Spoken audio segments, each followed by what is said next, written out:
Hi everyone, TARDIS Guy 123 here, and today I am going to be reviewing the Sea Devils.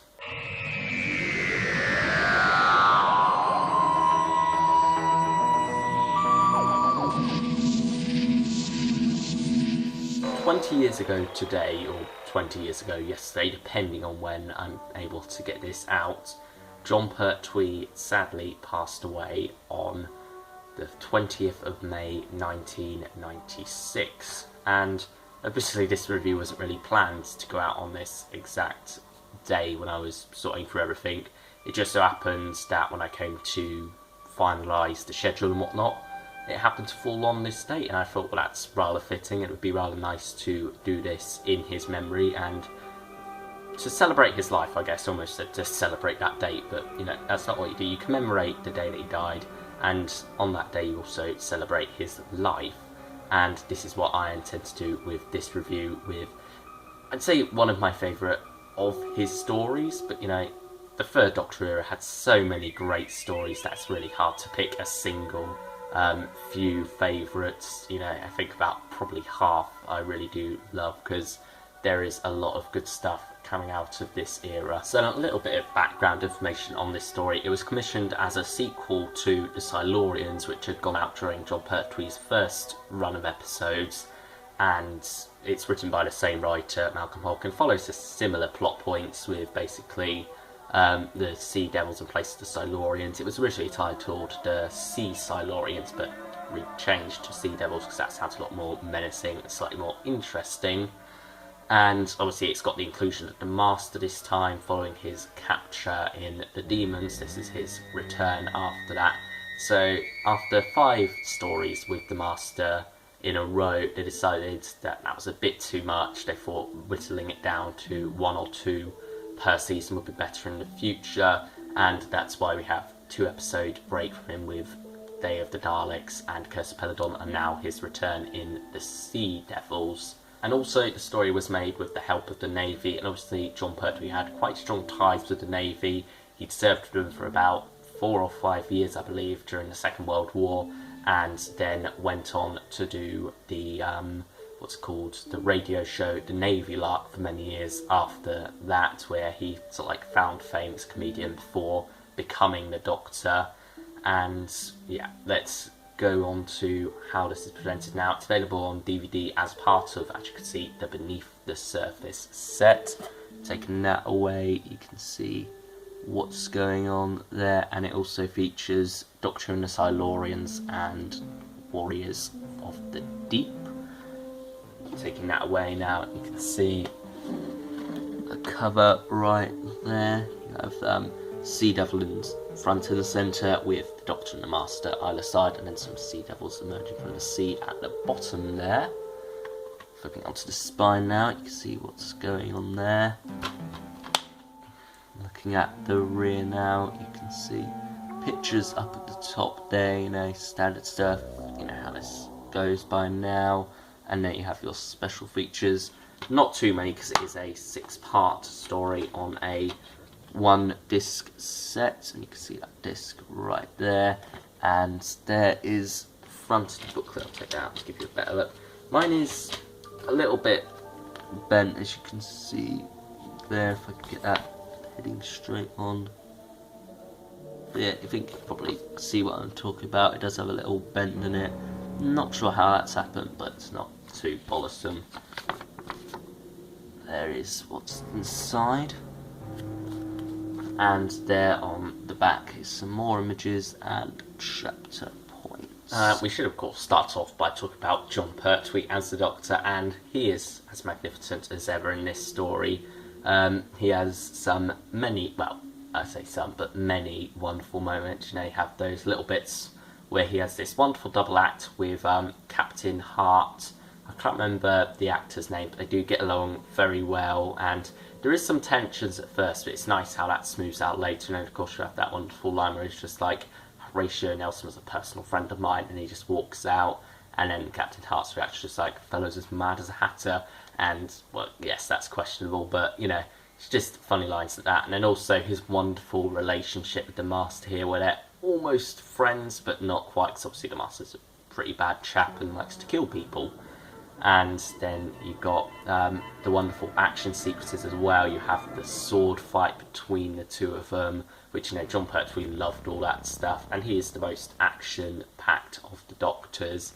You know, he gets to do all this running around and whatnot, all these different vehicles. You know, he's referred to as the James Bond of the Doctors in a lot of ways, and looking at his era, you can easily see why. He's got all the gadgets, and there's that wonderful scene where he puts together that radio, and it's just like, oh, I'm pretty proud of that, and then boom, it goes. And, you know, it's only a little explosion, but on the DVD extras menu, they had a little bit of a cheeky play around, because obviously they mix certain scenes together on that menu, and for this to quite immediate effect, they intercut that bit where the little radio he's made blows up with one of the depth charges going off in the sea. So that's a little rather amusing thing that I'm sure amused to no ends the people who edited that little section together for the DVD extras. And then, of course, Roger Delgado as the Master is wonderful also. I've already talked slightly about that with the relationship between him and the Doctor.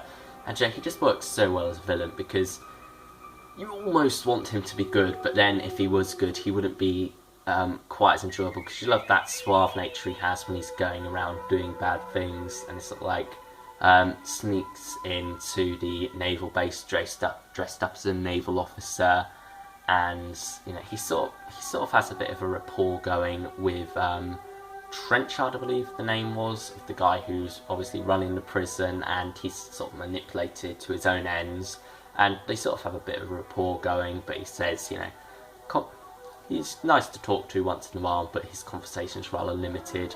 And then throughout all that, they sort of got a relationship going, and then you see the Master smiling as Trenchard is dead on the floor outside, killed by the Sea Devils. So, you know, he didn't kill himself, but he's obviously quite pleased at his death nevertheless. And, you know, despite Trenchard being, you know, not a dislikable chap, you know, he's a fairly likeable character, and, you know, he still loved the Master even more, despite him just well, not murdering, because he didn't do it, it was the Sea Devils, but, you know, he takes pride in it, and he did call the Sea Devils there in the first place to kill everyone else in the base.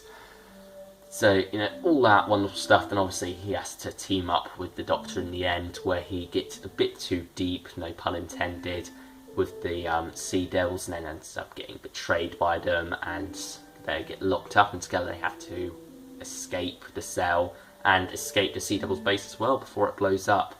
And, of course, in the end, he gets away again. He hypnotises. Well, he basically pulls the same trick he did in Terror of the Autons. He hypnotises the driver of the hovercraft. You know, you have that awesome scene, well, you know, where his face is pulled, well, the mask on his face is pulled off, not his face is pulled off. That sounds a bit grotesque for the Doctor to do. And then you just have the Master waving goodbye to the Doctor as he drives off. And apparently, behind the scenes, John Pertwee was panicking at the last minute, saying there isn't enough time for him to do this, there isn't enough time for the Master to hypnotise this guy, swap all the clothes and everything, and do it in the time they have.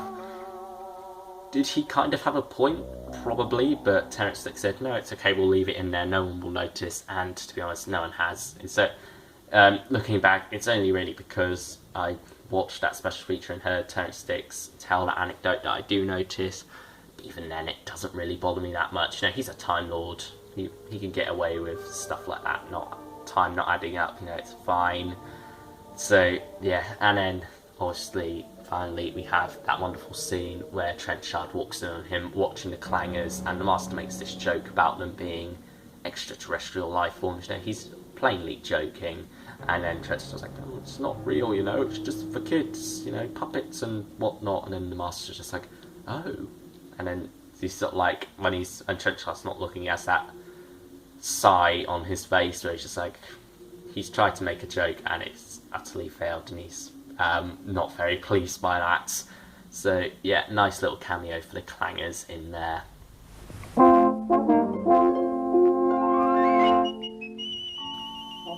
In terms of pacing, the story is very strong also. It moves along at quite a speed, you know, especially considering of the time. and Malcolm Hulke is very good in that sense that he keeps the story moving a lot, he keeps the plot moving. You go from the Master's prison to the naval base, then you jump into the sea with that sequence on the under construction little outpost bit, and then from there it just goes all over the place, and it's very nice in that sense. It's not too fast though, that you still have time to breathe. You still have those moments where things slow down, mainly at the naval base where you have those bits of exposition, but they are very important to the plot because they allow it to breathe, they allow things to slow down.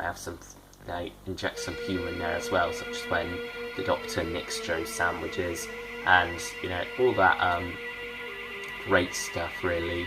That admittedly is just there to simply pad out the story, but at the same time it needs padding out a little bit because you need those moments to breathe, you need to slow down a bit, you can't have the story going too fast, you need to have those moments to take it all in.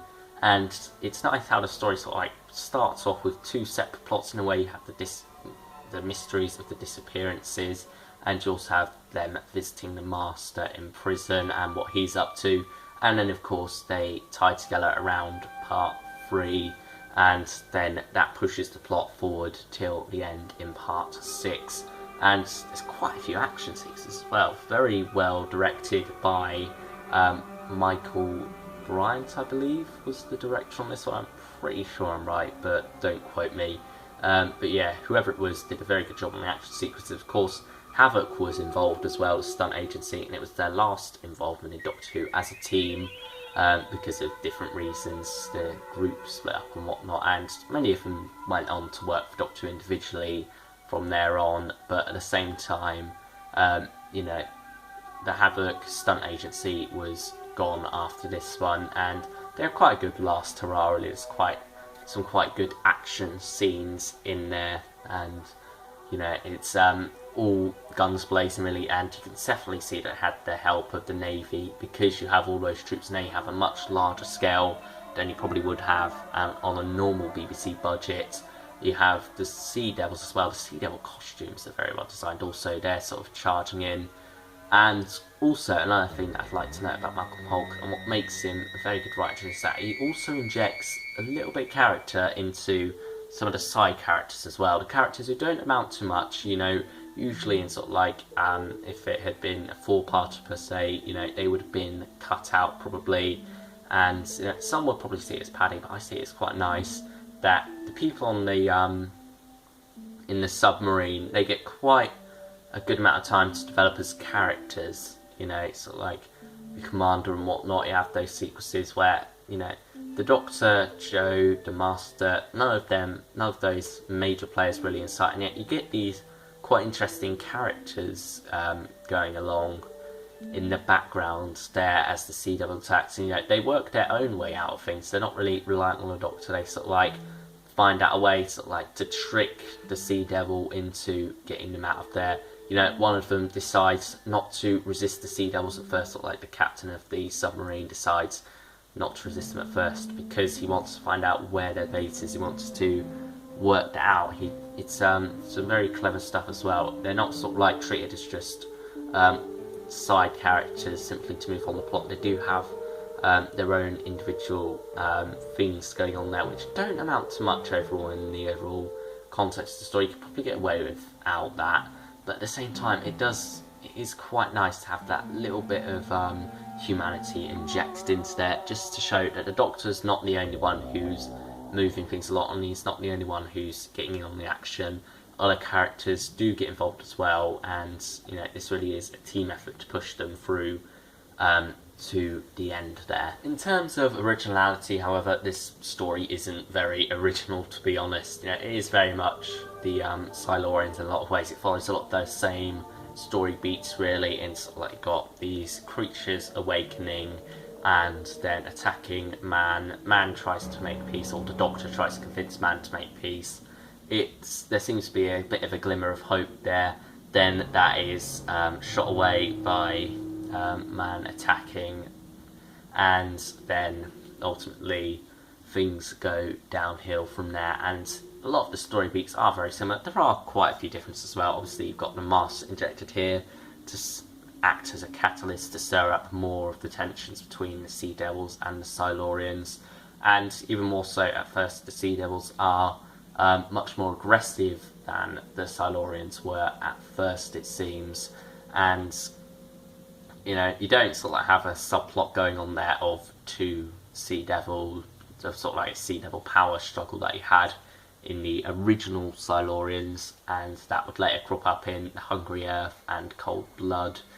But, you know, it is very much a story that we have seen quite a few times. It's probably the most original take on it, I guess, maybe, because Warriors of the Deep very much follows the same pattern. Hungry Earth / Cold Blood is very much just a modern day retelling of Doctor and the Silurians.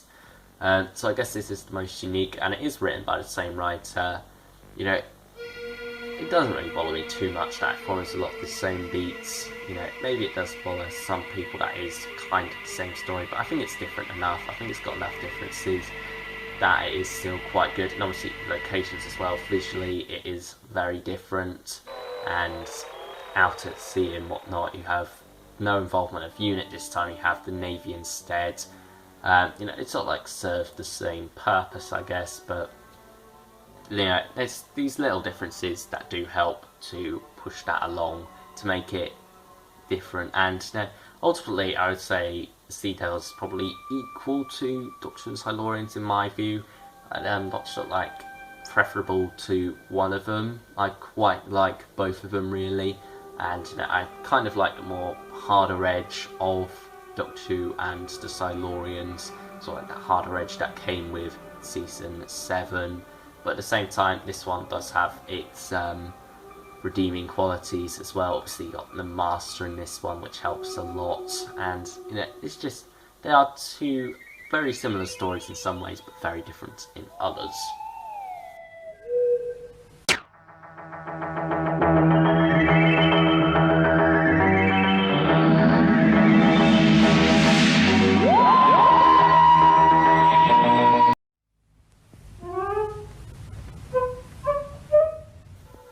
In terms of other characters, you have Captain Hart in here, who is pretty much a Brigadier substitute for the most part. He gets along, there is some tension at first, but you know, he ultimately gets along well with the Doctor, and you know, he sort of like serves that role for the most part, but he's very different in terms of a character really. He's not sort of like this gruff army type, obviously, because he's sort of like a Navy character, but you know, he's quite a good character, I'd say. You know, despite initial reservations, you know, he doesn't really believe in the Sea Devils at first, but once he does, you know, he's very much on the Doctor and Joe's side. He's very much up for helping them. He goes against the attack on the Sea Devils, which is something that the Brigadier might not do. He has quite a bit of faith in the Doctor in that respect. He believes that there is the option for peace there, and you know, despite the superior officer who comes in, whose name I've forgotten, sort of like orders it anyway. You know, he goes over his head and is just like, well, you know, if you don't follow my orders, I'll just replace you with a man who will. And you know, that's sort of like why he's going along with it, because he knows that while he is there, he can still do what little he can to help. Whereas if he's replaced, then that's going to be even more difficult for the Doctor and Joe. And you know, the character who's brought in is the official, whose name I've forgotten. You know, he is quite an interesting character as well, and you know, he's very much, he's sort of a bit of a warmongerer, but you know, you have these interesting scenes where he sort of like talk about wiping out the Sea Devils, and the camera sort of like focuses on him just stuffing himself with food and whatnot, and I think that is very much sums up his character quite well. You know, he's very much doing this jovially. He doesn't really put too much effort, and he doesn't really care. He just knows what he wants to do. He wants to wipe out the Sea Devils and eat some nice food while he's at it. And you know, you have quite a bit of tension going on there between the Doctor. You feel that the Doctor wants to unleash a bit more on him, but ultimately, because of the direction the story goes in, the Doctor doesn't really get to have a go at that character as much as he probably would have liked to. And then of course he ends up cowering back inside the cupboard when he sees the Silurian, and you know, it's Silurian? Sea Devil, sorry. And that pretty much sums up his character. He's obviously written by Malcolm Holt to make us hate that character. It's sort of like anti-authoritarian in some ways, but at the same time, we're very much made to despise that character even more than the Master, probably. I mean, the Master's the villain who's causing all this mayhem, and yet it is this official whose name I've forgotten, who we hate the most in this story. And now I want to talk about the sequel quickly. Now, as I've already mentioned with Malcolm Holt, he does do a very good job with those background characters, sort of like setting them up even if they're not really going to have much of an impact on the story. And you sort of have that nice scene where those two are chatting in their quarters, sort of like the two builders. They're playing games and whatnot, and one of them hears the Silurians, and I keep doing that, the Sea Devil story, and then he ultimately gets killed, but the other one survives and goes a bit stark raving mad, and then disappears from the story after they get off the fort. But nevertheless, they are good characters and quite well written as well. Nicely set up, not too much depth going into them, but they don't really need too much depth. They just need that little bit so that you get invested in them a bit. You sort of like, no, don't go off, you're going to get killed, but he ultimately goes off anyway, and then gets killed by a Sea Devil. And, but that's not really what I wanted to talk about, the fort sequence. I really wanted to talk about because of the amazing direction that goes into it. And, it is very well directed, I will say, that sequence. You sort of like have all these canted angles as well, these Dutch angles and whatnot, where the camera's tilted to the sides, the Doctor running through and everything. You have that shot where they're going up the ladder, where it's the camera sort of like getting a bird's eye view of it. It's very interesting and sort of like makes it even more unnerving, I'd say, those sequences. You hardly see the Sea Devil too much, but the way it's directed very much helps to make it even more scary, even more terrifying, even more sort of like daunting, I guess. It's like adds to that creepy factor that it's got going there during those sequences. And I'd say the fort sequences is my favourite of this because of that creepy level. I also like the action-packed sequences which come later, and all that stuff at the naval base where I've done it again. The Sea Devils are attacking. That's all very good also.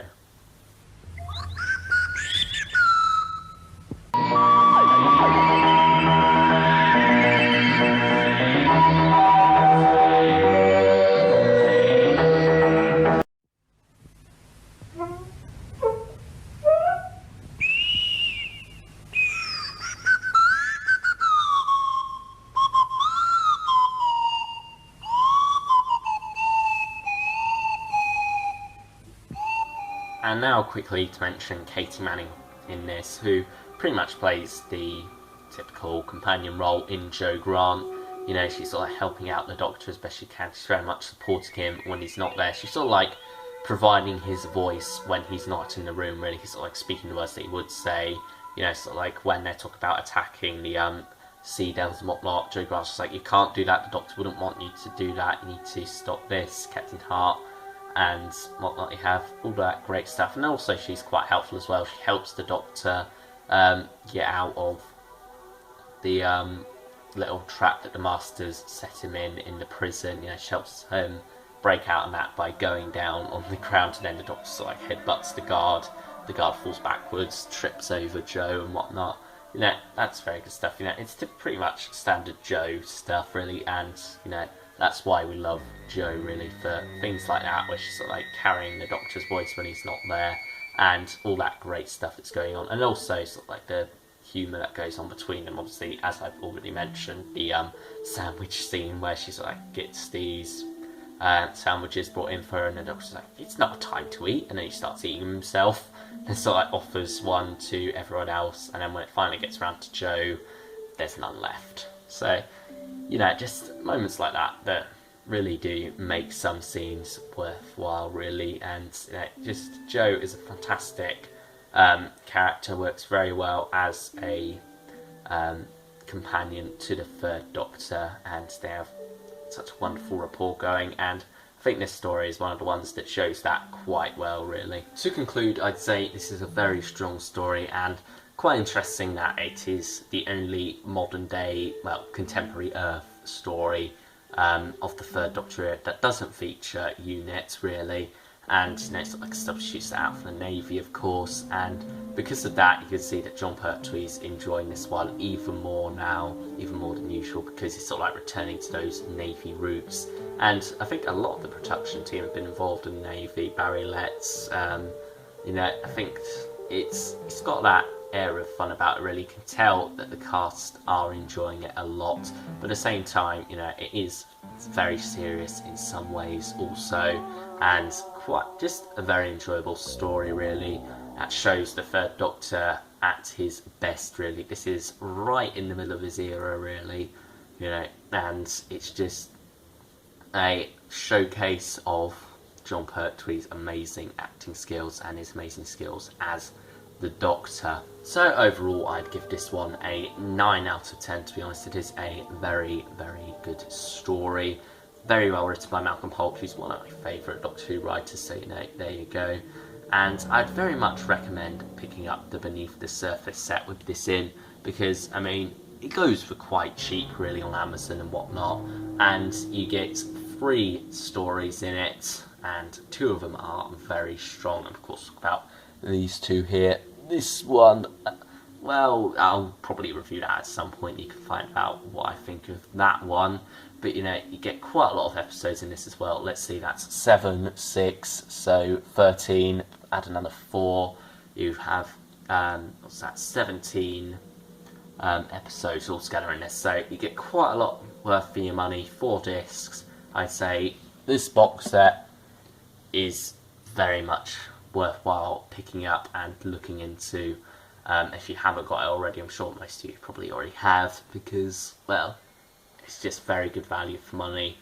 So, without further ado, thank you all for watching everyone, and I will see you all next time with a review of the much anticipated 10th Doctor Adventures.